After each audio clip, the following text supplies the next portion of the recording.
ओडिशा में इतनी बड़ी ट्रेन दुर्घटना हुई, बहुत से लोग मारे गए, लेकिन इनमें से बहुत सारे ऐसे थे जो घायल हो गए और जिंदगी भर के लिए अपाहिज हो गए। जो लोग हैंडीकैप हुए हैं, फिजिकली जिनको ट्रॉमा हुआ है, फिजिकली जो हैंडीकैप हुए हैं, ये सब दिखाई देता है।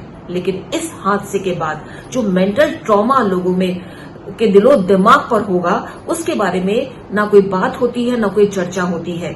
और इसी बारे में आज हम चर्चा करेंगे। जो ये लोग हैं, जो इनको सदमा पहुंचा है और आगे इनकी जिंदगी में जो ट्रॉमा है, किस तरह से उनकी लाइफ को इफेक्ट करेगा, किस तरह से वो प्रॉब्लम झेलेंगे, तमाम बातों की हम चर्चा कर रहे हैं। हमारे साथ डॉक्टर एम वल्ली हैं, सीनियर कंसल्टेंट हैं मेडिसिन के सर गंगाराम हॉस्पिटल में, और सर ने प्रेसिडेंट को भी सर्व किया है। और सर, क्योंकि दिल्ली में इस तरह के हम हादसे की बात कर रहे हैं, हादसा बम ब्लास्ट भी हो सकता है, ट्रेन दुर्घटना भी हो सकता है, आग भी लग सकती है।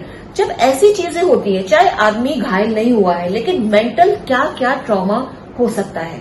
देखिए, पहले तो सबसे पहले मेरी संवेदनाएं हैं उन सब परिवारों के लिए जिन्होंने अपनों को खोया है, जो विकलांग हो गए हैं और जो अभी घायल अवस्था में अस्पताल में पड़े हैं। उन सबके साथ हम सबकी संवेदनाएं हैं और आपके चैनल के थ्रू मैं उनको प्रकट करता हूँ। आपने एक बात पूछी, एक्सीडेंट, तो जो घायल हुए हैं, मैं शुरुआत ऐसे करूंगा, घायल की व्यथा घायल जाने। तो ये बहुत ही दुखद एक घटना हुई, ट्रॉमा हुआ। तो इसको हम मेंटल, फिजिकल, इमोशनल इसमें डिवाइड करके बात कर सकते हैं। मेंटल ट्रॉमा में तो ये देखिए, एकदम शॉक लगा तो मेंटल शॉक भी होता है। जो हम विजुअल इंप्रेशन जाते हैं ब्रेन में मेंटल शॉक में, उसमें हमें हेडेक हो सकता है, हमें दौरा आ सकता है, हमें फेंटिंग हो सकती है। आने वाले समय में हम मेमोरी लॉस भी हो सकता है उसमें। और वो भयावह दृश्य जब भी हम सोचेंगे तो उसमें हमें एकदम से शरीर जो है गिव अप कर देता है। उसको हम कहते हैं loss of energy, suddenly loss of energy हो सकता है। काम करने में दिल न लगना, रात को भयानक सपने आना, नींद इफेक्ट हो जाना, इंसोमिया जिसको कहते हैं। नींद इफेक्ट होने के साथ साथ बुरे सपने, मेमोरी रिकॉल होता है ब्रेन में डिपार्टमेंट, उससे वो सब भयावह सपने, उस दृश्य, वो चीख पुकार आवाजें, सब याद आता है। ये मेंटल ट्रॉमा है, मेंटल ट्रॉमा है और बहुत जबरदस्त। और इसका असर डे टू डे लाइफ पे पड़ता है। बाद में जैसे वो शख्स कहीं चल के जा रहा है तो उसको एकदम से वो ख्याल आएगा तो वो रुक जाएगा या वो किसी खंभे से टकरा जाएगा, ये भी होता है। जी सर, अब ये बहुत इंपॉर्टेंट है सर, क्योंकि ये लोग घर जाएंगे, घर जाके अपनी नॉर्मल लाइफ में कोशिश करेंगे, तो क्या क्या लक्षण है जिससे उनके जो रिलेटिव्स हैं, उनके जो घर वाले हैं, उनको लगे कि नहीं, इसको सख्त जरूरत है काउंसलिंग की, क्योंकि ये जो ट्रॉमा इसके दिलो दिमाग पर है, उसकी जिंदगी में असर डाल रहा है। तो किन लक्षणों को जो है पहचाने हम? पहला लक्षण होगा सेंस ऑफ इनसिक्योरिटी होगा। जैसे सुबह हो गई है, बिस्तर से उठना चाह रहा है, बिस्तर से नहीं उठेगा, चार चार आदमी इसको आके उठाएंगे। दूसरा ये होगा कि कॉन्फिडेंस लेवल कम हो जाएगा। जैसे कोई मोटरसाइकिल चलाता है, गाड़ी चला के जाता है, वो कहता है मेरे से गाड़ी नहीं चलनी, डर जाएगा। कॉन्फिडेंस लेवल बिल्कुल उसका हिल जाएगा, शेक हो जाएगा।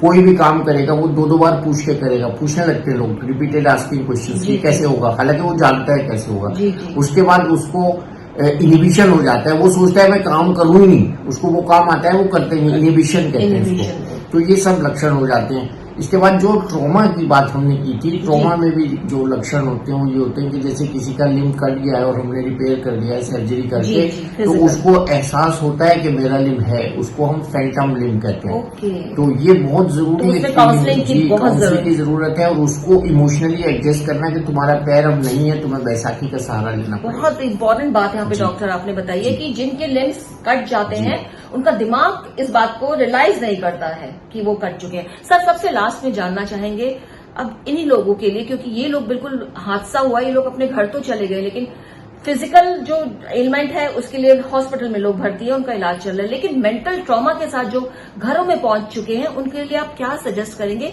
किस तरह की काउंसलिंग की और मदद की जरूरत उन्हें? घर में वो पूरी स्लीप लें, नींद कोशिश करें, पूरी स्लीप, और डॉक्टर को, कॉमन डॉक्टर को दिखा के कोई सेफ नींद की दवा भी ले सकते हैं। ठीक है। अगर बहुत ज्यादा डिप्रेशन हो रहा है, हर समय रोना आ रहा है, तो एंटी डिप्रेशन भी ये कॉमन डॉक्टर प्रिस्क्राइब कर सकता है। लेकिन जो इमोशनल ट्रॉमा है उससे निकलने के लिए महीनों लगते हैं, तो उसमें एक अच्छे साइकियाट्रिस्ट की काउंसलिंग की जरूरत होती है। और वो सेशन घंटे घंटे के होते हैं, उन्हें अपना समय निकालना पड़ेगा।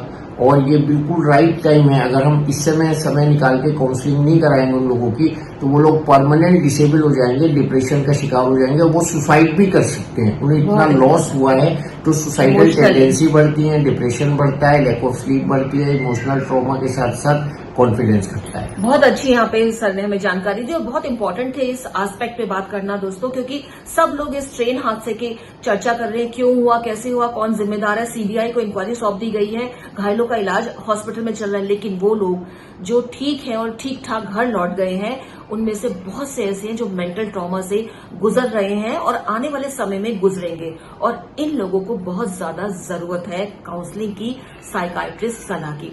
आपका बहुत बहुत शुक्रिया doctor. Channel I of truth को सब्सक्राइब कीजिए यूट्यूब पर, इसे फॉलो कीजिए फेसबुक पर, इंस्टाग्राम पर, ट्विटर पर और कू पर।